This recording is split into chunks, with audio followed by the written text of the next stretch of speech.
Hello beer tubers and welcome to another beer review with me, Peter, the master of hoppage. Today, check out the last Pilsner I have left from Dan in Germany. So thanks a ton to Dan for the beer. He sent some awesome German Pilsners, and one of them has ended up being one of my all-time favorite German Pilsners, Riegel's Herrenpils. That beer is world class, and it's amazing, and I've had it again since, and I was in small bottles, but it's a Pilsner I would love to have around every day in my fridge. It's a desert island beer for me.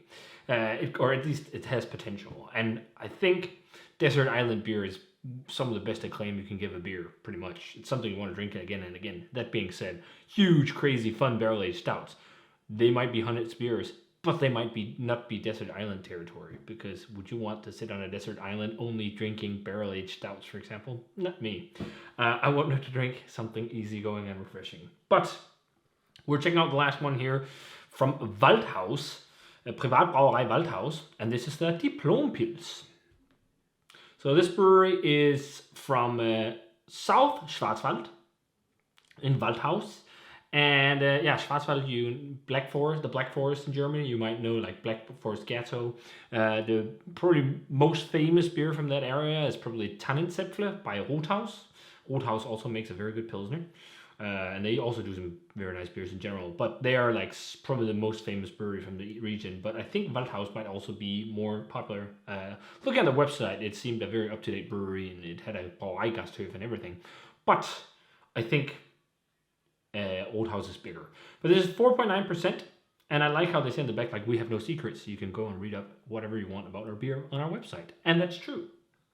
They have pretty much all the info you want, from history of the beer to ingredients and everything, and I really like that. And they score it like they do a lot of places with bitterness and all this stuff, and it's fun. In bitterness, it's an 8 out of 10. Hop aroma is 7. Body is 4. Fruitiness is 3, and 3 in malty.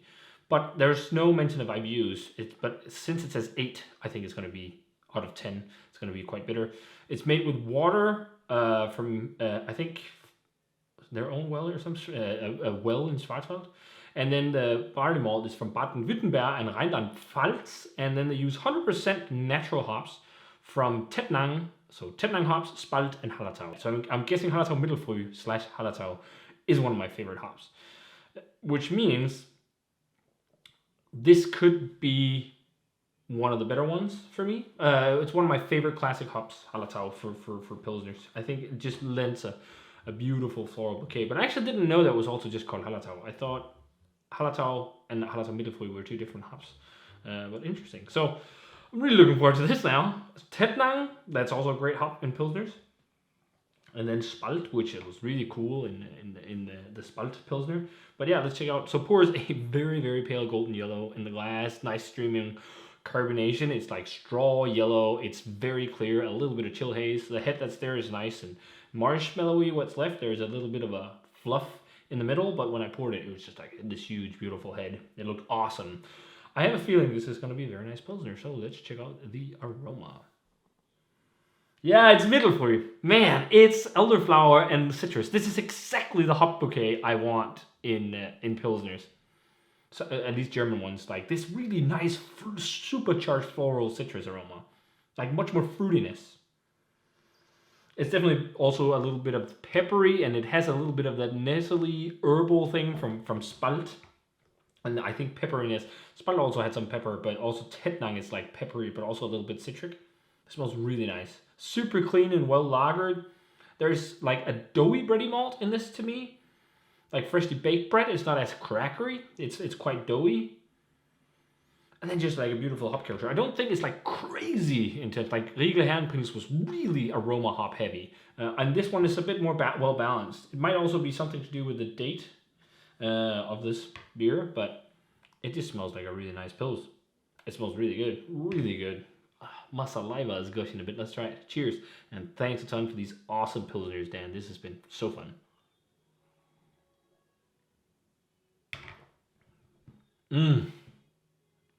Oh,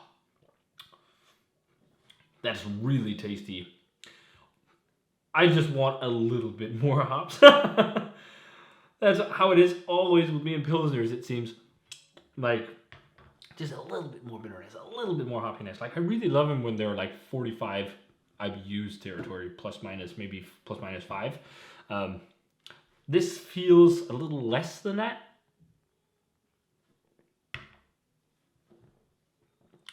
But it still has a really nice bitter snap.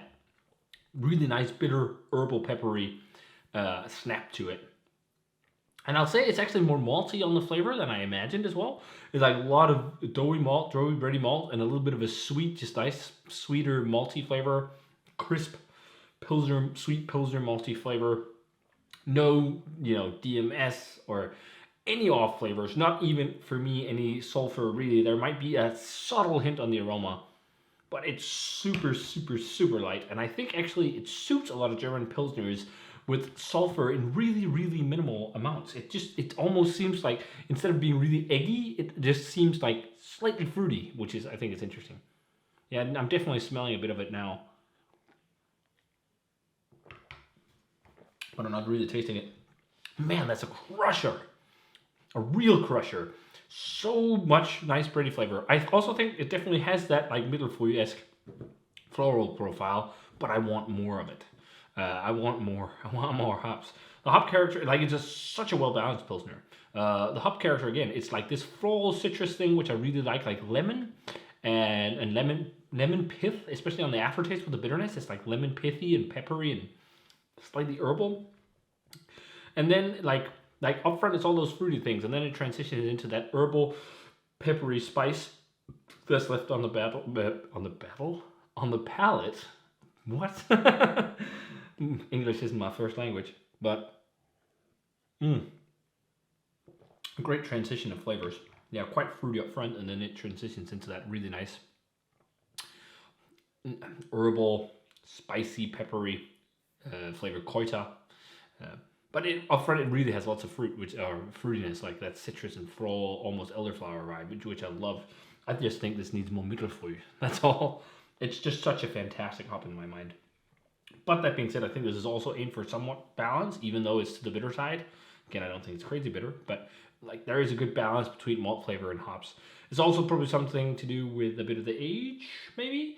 But yeah, I think it's just really good. It's really fucking great. It's an awesome Pils. But I still think Schönraumer and what's it called? I mentioned before, Leave the Hand Pils. I still think those are probably the best tea scent. Those are just fantastic Pilsners. They have a bit more of a snap and a peppery flavor. This also snaps, and it's fairly a bright, fruity profile, most of it. But I could just use a bit more bitterness and also a little bit more dryness. It has a pretty good mouthfeel, and it also finishes dry, but I don't mind it being drier. It has like a nice, sweeter, bready finish, but I don't mind more dryness. But yeah, it's a very great balance of flavor, and I think for a lot of people, this could be like top tier for the people, because I've noticed a lot of people like that Pilsners have both like this fruity aspect, the peppery, spicy, and herbal. Like it has it, and then like it has kind of like the transition that this has, where it's like really fruity up front, and then transitions into the more spicy and peppery, kind of nice spicy noble hop-esque flavors, which works really well. But I like that transition too, but I just want a bit more of it, and maybe less emphasis on malt. There should definitely be a nice malt backbone, but I think like for me to really go world class like the hand Pils, it has to be like fairly hoppy Pilsner, because I just think hops in Pilsner are awesome. I love really hop aromatic Pilsners, like, and this is also very aromatic and whatnot, but it's just not up to the same level. I think I might enjoy this on the same level as the Spalt Pilsner, but maybe just a little bit more because it has a bit more fruitiness. So we're going to give it a little bit higher of a grade. So like a 91, maybe a small 92, because it really has that elderflower citrus thing I'm looking for. It is a great Pilsner. And, you know, this review is not even done, and I've almost crushed the entire bottle. It's really drinkable. A great final beer to end on. And again, guys, I urge you to go out and seek out some classic German Pilsners and lagers and try and explore lagers and see, like, get acquainted with what lagers really are. Because I think part of the reason why a lot of people also rate lagers low is because they're not very acquainted with them. They're just used to it being mass-produced, bland, boring beer. But all these regional breweries, they just make fantastic beers. Like, they make really, really great examples of the style often, and there's a lot of them in Germany. And it's just a lot of people ask for recommendations. Of course, you can look at what I've reviewed, but I think just try and dive in and buy some. Like on Biotech, as I've talked about before, you can buy a lot of pilsners, and they're dirt cheap. They're like 2 point some euros a bottle. So it's not like you're going to break the bank trying some different pilsners. And maybe you can start appreciating it more because it's such an awesome style, and it's a fantastic classic style that, you know, has so much merit, not just in big beer, but also in craft beer when it's done really well. Like, I think it just gets overlooked because it's more simple and restrained and balanced beer. But stuff like that is also very much welcome in the beer world. It shouldn't only be over the top craziness, even though that stuff is also really fun. So yeah, ending on a very good note. But again, my favorites were Schönrama and Riegler and then I think I kind of will tie this with the Spalt, and my least favorite was actually Käsemann.